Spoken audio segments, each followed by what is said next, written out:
Hello everyone, আসসালামু আলাইকুম। প্রিয় শিক্ষার্থী বন্ধুরা, আশা করছি তোমরা ভালো আছো। তোমাদের ষষ্ঠ শ্রেণীর বীজগণিতের 4.3 ক্লাসটা নিয়ে আসলাম অনেক দিন পরে। আমরা এই অনুশীলনীর প্রত্যেকটা ম্যাথ সমাধান করেছি। এখন যে আমাদের যে এমসিকিউ টাইপের নৈবর্তিক যেটা ছিল সেটা আমরা সমাধান করব, যেটাকে আমরা টিক চিহ্ন বলতে পারি, অনেক নামে রাখতে পারি। দেখো, এইগুলো সমাধান করি। যদি এগুলো বুঝে থাকো, এগুলো তোমাদের জন্য অনেক ইজি, এই জন্য আমি করাইছিলাম না, কিন্তু তোমাদের অনেকে আমাকে রিকোয়েস্ট করছো করানোর জন্য, এই জন্য আমি করতেছি। দেখো, এক নম্বরটা কি বলতেছে। এক নম্বরটা বলছে যে 5x+3y, এই 5x+3y রাশিতে x এর সহগ কোনটি, x এর সহগ কোনটি এটা নির্ণয় করতে বলছে। তাহলে আমরা এই বিষয়গুলো ভালো করে বুঝি। এটা একটা রাশি এবং এটা একটা বীজগাণিতিক রাশি। তাহলে আমি যদি দেখি যে x এর সহগ, তাহলে এখানে 3x, 5x এবং 3y দুইটা পদ, এবং এই পদকে আমাদের প্লাস এইটা দ্বারা যুক্ত করছে। তাহলে দেখতে পাচ্ছি যে এই পদে একটা 5x মানে কি এখানে 5টা x আছে, আর এখানে 3y বলতে 3টা y আছে। তাহলে x এর সহগ বলতে যেখানে x থাকবে সেখানে তার সহগ থাকবে। তাহলে অবশ্যই y আছে, তার মানে এখানে x এর সহগটা থাকবে না। তাহলে x কোথায় আছে? এখানে আছে। x কত আছে? x, তার সাথে কত আছে? 5, তার 5x। তাহলে x এর সাথে বা x এর পাশে যেটা থাকে, যে সংখ্যাটা থাকে, সেটাই x এর সহগ। তাহলে আমরা বলতে পারি 5x+3y রাশিতে x এর সহগ হচ্ছে, x এর পাশে আছে 5, তাহলে x এর সহগ হচ্ছে 5। তাহলে কোথায় আছে দেখো, এখানে 8, 5x, 3y এগুলো হবে না, তাহলে 5। তাহলে আমাদের অ্যান্সারটা হচ্ছে গ নাম্বার। তাহলে আশা করি তোমরা বুঝছো। তাহলে যেটারই সহগ বলবে, তাহলে আমরা সেটা আমরা যদি এখানে খেয়াল করি, মনে করো এখানে 5x+3y, তাহলে যেহেতু x এর সহগ বলছিল, এই জন্য আমার অ্যান্সারটা হয়েছে 5। এখন যদি বলতো y এর সহগ কত, তাহলে আমরা বলতাম 3। আশা করি বিষয়টা বুঝতে পারছো। পরেরটা দেখো, 2 নম্বরটা বলতেছে যে x এর 3 গুণ, x এর কয় গুণ? x এর 3 গুণ এবং y এর দ্বিগুণের সমষ্টি নিচের কোনটি? x এর 3 গুণ এবং y এর দ্বিগুণ। তাহলে আমরা এটা ভালোভাবে করেছি, অনেক ভালোভাবে করেছি। তাহলে x এর 3 গুণ মানে কি? x এর সাথে 3 গুণ মানে 3x। x এর 3 গুণ বলতে 3x, এবং y এর দ্বিগুণ বলতে কি বুঝি আমরা? 2y। y এর দ্বিগুণ বলতে কি বুঝি? 2y।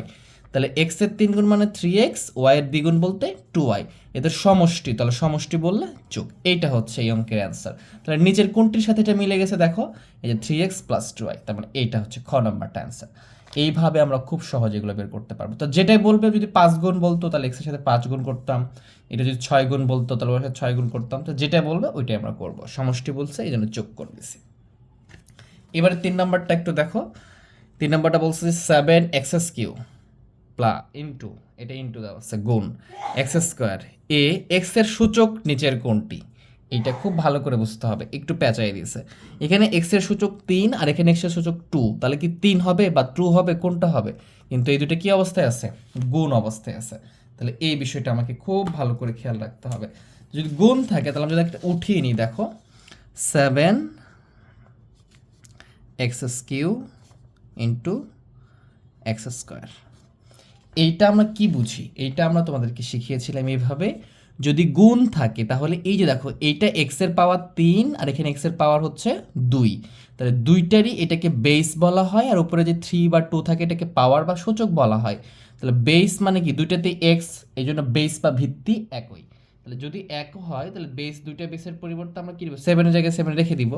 এই দুইটা বেসের পরিবর্তে একটা বেস নিব আর পাওয়ার বা সূচক দুইটা যোগ করে দেব, তাহলে 3 + 2। তাহলে কত আসছে দেখো, এই যে 7, এখানে x, 3 আর 2 5, তাহলে x এর উপর কত হলো? 5। তাহলে x এর সূচক কত হয়েছে? এখানে 5 হয়েছে। তাহলে তোমরা বলতে পারো যে এখানে বলছে x এর সূচক নিচের কোনটি, বা x এর পাওয়ার কোনটি, বা x এর ঘাত কত। তাহলে সূচকের অনেকগুলো নাম, সূচককে তুমি পাওয়ার বলতে পারো, ঘাত বলতে পারো, এইগুলো বলতে পারো আর কি। তাহলে এর সূচক কত হয়েছে দেখো, x এর উপর আসছে 5।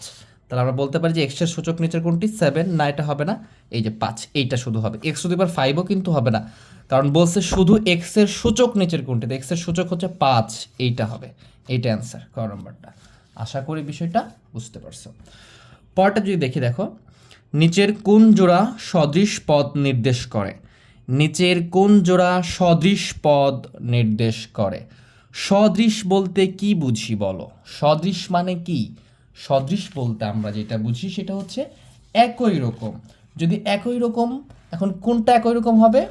তাহলে একই রকম হবে আমাদের চলকগুলো মানে A B C D X Y এইগুলো যদি একই রকম হয় তাহলে আমরা সেটাকে সদৃশ জোড়া বলতে পারবো। যদি ক নাম্বারটা থেকে চেক করব কোন জোড়া সদৃশ মানে একই রকম। এইখানে খেয়াল করো 2 আর 7 এটা কিন্তু ম্যাটার করে না সদৃশের ক্ষেত্রে। সদৃশের ক্ষেত্রে ম্যাটার করে এই যে চলক এক্স আর এখানে এক্স ওয়াই আছে, তাহলে মিলে নাই। দেখো এখানে শুধু এক্স আছে আর এখানে এক্স ওয়াই আছে, তাহলে এক্স ওয়াই আর এক্স কি একই রকম বলো? একরকম না, তার মানে এটা হবে না, এটা রং আনসার। পরটা যদি দেখি এইখানে দেখো -3 7 এটা কোনো ম্যাটার করে না, এক্স ওয়াই চলক ম্যাটার করে সদৃশ হওয়ার জন্য। তাহলে এক্স আর ওয়াই আছে এখানে, একটা এক্স একটা ওয়াই, আর এখানে দেখো এক্স স্কোয়ার ওয়াই মানে কি দুইটা এক্স একটা ওয়াই, তাহলে এখানে একটা এক্স একটা ওয়াই আর এখানে দুইটা এক্স একটা ওয়াই, তাহলে কি মিল হইলো বলো? ওয়াই ওয়াই মিলছে, কিন্তু এখানে একটা এক্স ছিল আর এখানে দুইটা এক্স, এক্স স্কোয়ার মানে কি দুইটা এক্স, এক্স স্কোয়ার ওয়াই আর এখানে এক্স ওয়াই, তার মানে এটাও সদৃশ নয়, তার মানে এটা অ্যান্সার রং। এরপর যদি এটা দেখি, এটা দেখো এখানে 3 আর -7 এটা ম্যাটার করে না, আমি তোমাকে বলে দিচ্ছি, এটা দেখবে না তোমরা সদৃশের ক্ষেত্রে, শুধু চলক দেখবা। এইখানে দেখো এক্স স্কোয়ার, এখানেও x square, x square x square x square x square, মানে এখানে মিলে গেছে। দেখো এখানে 3x স্কোয়ার, এখানে -7x স্কোয়ার, তো চলক এখানে এক্স স্কোয়ার এখানে এক্স স্কোয়ার একই রকম চলক, তার মানে আমরা এটা হচ্ছে আমাদের সদৃশ পথ, এটা অ্যান্সার আমাদের। এইখানে খেয়াল করো এখানে এক্স স্কোয়ার ওয়াই মানে দুইটা এক্স একটা ওয়াই আর এখানে একটা এক্স দুইটা ওয়াই, তার মানে এখানেও মিল নাই, তার মানে এইটা হচ্ছে আমাদের অ্যান্সার। আশা করি বিষয়টা বুঝতে পারছো। যদি পরেরটা দেখো তোমরা, 5 নম্বরটা কি বলতেছে? 5 নম্বরটা বলছে যে এম স্কোয়ার -7 রাশিটিতে, এটা একটা রাশি, এখানে যদি মাইনাস এম এর মান যদি -6 হয়, এম ইকুয়াল টু -6 বলতে এম এর মান -6, রাশিটির মান কত? তাহলে এই রাশিটির মান কত? তাহলে এই যে এম এর জায়গায় তুমি -6টা বসাই দিবা। দেখো আমি তোমাদেরকে একটা সলিউশন করে দেখাচ্ছি। তাহলে আমরা এই যে এম স্কোয়ার -7 লিখে ফেললাম, এম স্কোয়ার -7 লিখেছি। আচ্ছা লিখলাম, এখন এম এর মান হচ্ছে -6, তাহলে এই যে দেখো এখানে ইকুয়াল দিয়ে এম এর জায়গায় কি বসাবা? -6 দিবা। এই যে এম ইকুয়াল টু -6, এম এর জায়গায় -6 দিয়ে তারপর স্কোয়ার আছে না, স্কোয়ার দিবা, মাইনাস হবে কত? 7। এখন -6 এর উপর স্কোয়ার করলে কত হয় বলো তো? -6 কার উপরে স্কোয়ার মানে এই দুই জিনিসটা দুইবার গুণ, তার মানে তোমাদের বিষয়টা এরকম ছিল যে -6 এখানে ব্র্যাকেট দিয়ে -6, তাহলে -6 গুণ ছিল দুইবার, স্কোয়ার যেহেতু আছে, তার মানে এটা যদি গুণ করো মাইনাসে মাইনাসে প্লাস, 6 আর 6 গুণ করলে 36, তাহলে এই যে দেখো মাইনাস থাকার পরেও এখানে স্কোয়ার থাকার জন্য এটা প্লাস হয়ে যাবে, এই জন্য আমরা এখানে লিখতে পারবো শুধু 36, মাইনাসটা আমরা লিখবো না। এখান থেকে একটা জিনিস খেয়াল রাখতে পারো, যদি ভেতরে মাইনাস থাকে এবং পাওয়ার যদি জোড় থাকে 2 4 6, তাহলে ওটা অটোমেটিক প্লাস হয়ে যাবে, ঠিক আছে? আর যদি বিজোড় থাকে তাহলে মাইনাস থাকবে আর কি। এরপর এখান থেকে 7 বিয়োগ করে দিব, তাহলে 7 বিয়োগ কত হলো? 29। তাহলে এই রাশিটার এই মানটা বসিয়ে মান আসছে কত? 29। এখন দেখো কোথায় 29 আছে, এখানে দেখো 36 13 -29 এটা +29, তাহলে আমাদের মান তো আসছে +29, তার মানে আমাদের এটা অ্যান্সার। কোনটা অ্যান্সার? এইটা। আশা করি বুঝতে পারছো বিষয়টা। এরপরে খেয়াল করো a - b থেকে b - a বিয়োগ করলে বিয়োগফল কত হবে? খুবই ইজি, খুব ইজিলি আমরা এগুলো করতে পারবো।